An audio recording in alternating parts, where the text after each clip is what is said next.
So we live in an age where we can chat with almost whoever we want to, regardless of the distance. At the click of a button, from California, I can call my cousins in Japan, Hawaii, or Canada. Within seconds, I can text my friends and like and comment their posts. Yet in a world with so many ways to connect with others, why is it that levels of depression and feelings of anxiety are rising? It's easy to have followers, but no true friends. Messages, but no real conversations. We can easily plaster a smile on our face, surround ourselves with all our friends, and yet feel completely misunderstood and alone. Notice what it says in Ecclesiastes 4:9-12. Two are better than one, because they have a good reward for their labor. For if they fall, one will lift up his companion. But woe to him who is alone when he falls, for he has no one to help him up. Again, if two lie down together, they will keep warm. But how can one be warm alone? Though one may be overpowered by another, two can withstand him, and a threefold cord is not quickly broken. Simply put, there is great value in companionship. Starting and maintaining true friendships is one way we can combat against loneliness and anxiety. So in today's video, we will be addressing someone who says in their heart, I feel alone. How can I make genuine friends? We have 6 steps for you, so let's get started. Step 1. Identify character. Understand that not all company is good company. We as people are like sponges where we can soak up the attitudes and characteristics of those we are around. The Bible identifies this danger in 1 Corinthians 15:33, where it says, do not be deceived. Evil company corrupts good habits. And not only can people corrupt our actions, sometimes people can distract us from the race God calls us to run. Hebrews 12:1 reads, therefore we also, since we are surrounded by so great a cloud of witnesses, let us lay aside every weight and the sin which so easily ensnares us, and let us run with endurance the race that is set before us. When in a race, you're not supposed to tie yourself down with weights. Weights drain your energy faster and can cause you to not finish your race. Let's be honest. People can be draining and they can influence us to go the wrong direction in life. So application, you must be deliberate and intentional about the friends you make. Have some conversations and make the assessment of whether this person is a good influence. Ask yourself questions like, are they respectful? Are they a hard worker? Are they honest? What do they value? What's important to them? Do they have your back? Now note, there's no such thing as a perfect person, but there are people who can have a positive impact on your life. Step 2. Once you identify character, identify common interests. One truth I found is that different people have different effects on you. Some people drain your energy, and not always in a bad way. Sometimes you say hi, have a good conversation, and you go on your merry way. And then there are others who have a refreshing effect on you. Their presence gives you energy and can even lighten the mood. Great friendships are ones where you can joke around, make fun of each other, and then have each other's back as soon as the situation calls for it. Romans 12:16 reads, be of the same mind toward one another. Do not set your mind on high things, but associate with the humble. Do not be wise in your own opinion. When trying to identify common interests, find someone where it's a little easier to be of the same mind. Maybe you guys both have a heart to grow in spiritual matters, or a heart to travel, or a heart to compete. You'll find that there are some people you naturally jive with regardless of age. So application, in your conversations, find common ground and make it a point to be of the same mind with them. Step 3, listen and meet needs. All right, class, welcome to Friendship 101. Take out your books and please write down the following. Not everything is about you.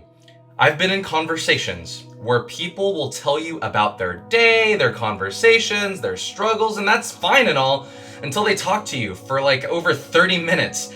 It then develops into a one-sided conversation. So, don't let that be you. Proverbs 17:17 tells us that a friend loves at all times, and a brother is born for adversity.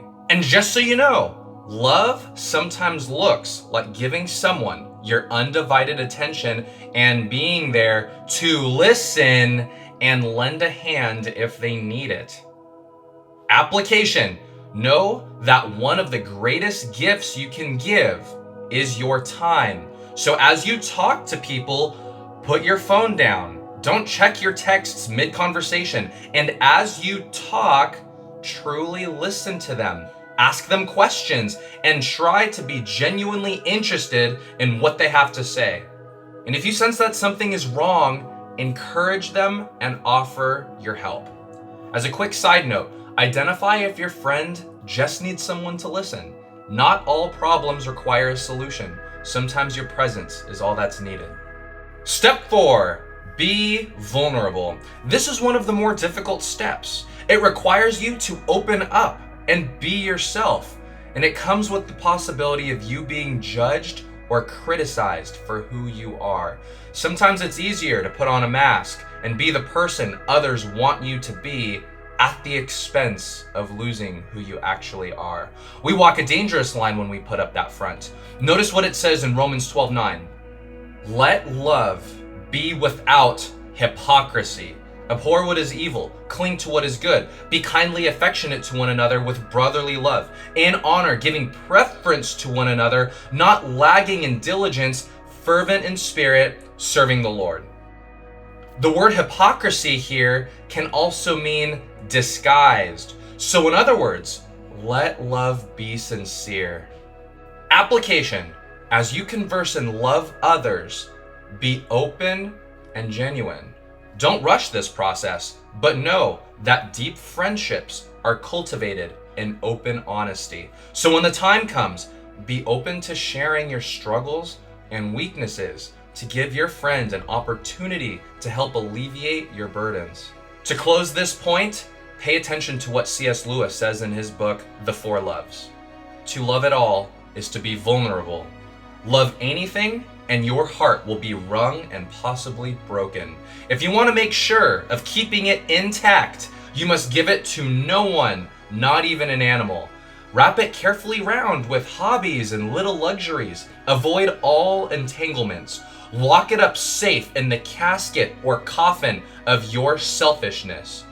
But in that casket, safe, dark, motionless, airless, it will change. It will not be broken. It will become unbreakable, impenetrable, irredeemable. To love is to be vulnerable. Step 5. Exercise patience. One of the inevitable issues that comes with befriending others is discovering their imperfections. Like most things in life, there are high points and low points, and the same is true with friendships.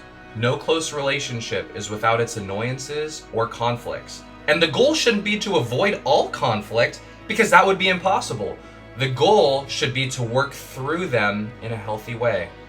1 Thessalonians 5:14 tells us, "Now we exhort you, brethren, warn those who are unruly, comfort the faint-hearted, uphold the weak, be patient with all." Where conflict lies in our friendships, patience should also be present. Do not, under any circumstance, put your friend or companion on a pedestal thinking that they're unable to hurt you or wrong you. Remember that no one is perfect, and forgiveness is something to regularly exercise. Application: when the time comes where you are the one to wrong your friend, apologize and don't beat around the bush. You're not perfect either. And when they wrong you, communicate with them. Don't delay the hard conversations. Listen to their side, communicate how you're both feeling, and then make the decision to move on. As soon as you allow bitterness and unforgiveness to settle in your heart, it will not only destroy your friendship, but it will consume your thoughts and other aspects of your life.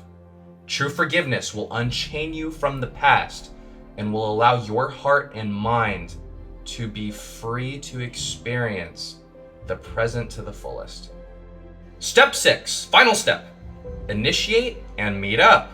Friendships are much more difficult to maintain than they are to begin. Some friendships naturally bloom, but as life keeps going, many friendships drift and fade in the past. Life throws its curveballs and you'll soon find yourself in a busy job or loaded with schoolwork or bent on making a life for yourself. While it's okay to be busy, having and maintaining close friendships should remain a priority.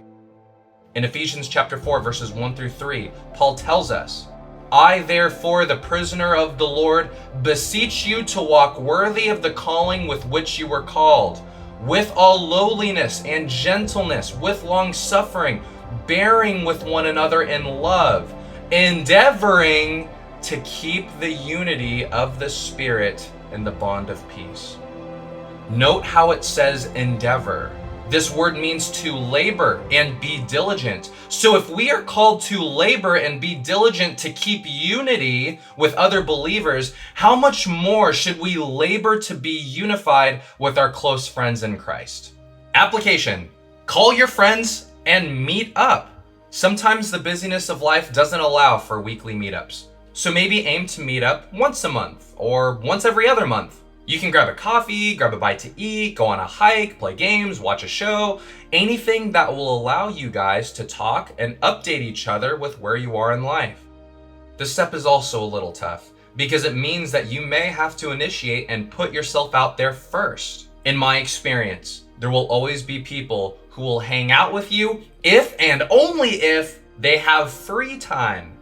And then there are the few who will make an effort to make time in their busy schedule to spend quality time with you. Great friendships, while they take time to build and maintain, they are well worth the investment. Also, as a side note, some people will hardly initiate, if at all, but that doesn't mean that you shouldn't. I have friends where the friendship would have deteriorated long ago if I didn't initiate. Again, exercise love and patience. If you want to talk and hang out, communicate that. People express love in different ways, so don't take it as they don't love you if they don't initiate. So if you want to build friendships, follow these 6 steps. 1, identify character. 2, identify common interests. 3, listen and meet needs. 4, be vulnerable. 5, exercise patience. And 6, initiate and meet up. As a final word, the key and life force of all friendships is love. To love means to put another person's needs above your own. And one of the hardest realities that we must accept is that love and our desire for friendship will at times be unreciprocated. We're all different, and we can't be great friends with everyone. But if it's anything that I've observed, it's that true love and respect is attractive. God tells us in Romans 12:18 that if it's possible, live peaceably with all men. So if you're lonely now and desire a true companion to live life with, follow the steps, walk in love, and pray. God doesn't desire you to walk through life alone. Be patient, and in the meantime, rest knowing that God is your friend and that He has your back. God bless.